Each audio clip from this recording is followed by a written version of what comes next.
বাবা বাবা, আমি তাহলে প্রতিবেশীদের বাড়িতে খেলতে যাচ্ছি। না না, আমি ভ্যান নিয়ে বাইরে যাচ্ছি, তুই বাড়িতেই থাক, তোর কোথাও যাওয়ার দরকার নেই। ঠিক আছে বাবা। মনা, তুই বাড়িতেই থাকিস, আমি যাচ্ছি বাজারে সবজি আনতে। মা, পাশে একজন সবজি বিক্রি করে তো। আরে ও তো গরিব, ওর থেকে কেন নেব, আমি ঠিক নিয়ে আসছি। ঠিক আছে, তাড়াতাড়ি বাজারে যাই, টাটকা টাটকা সবজি নিয়ে আসবো। ম্যাডাম, আপনি বাজারে যাচ্ছেন নাকি? আমার থেকে সবজি নিতে পারেন, খুব ভালো সবজি আছে। আরে গরিব, তোর থেকে কেন সবজি নেব, আমি সুপার মার্কেট যাচ্ছি, ওখান থেকেই নেব। আরে সুপার মার্কেটে তো আমরাও সবজি দিয়ে আসি, আমার কাছে তাজা তাজা আছে।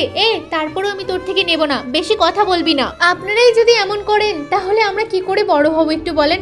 তোকে বেশি জ্ঞান দিতে বলিনি, যা তো এখান থেকে। এরা গরিবদেরকে মানুষ বলেই মনে করে না। আমি চলে যাচ্ছি, অন্যজন তো নেবে। আরে গাড়িটা মাঝ রাস্তাতেই খারাপ হয়ে গেল, কি একটা দুর্ঘটনায় পড়ে গেলাম। ম্যাডাম, কি হয়েছে, আমি কি গাড়িটা দেখবো?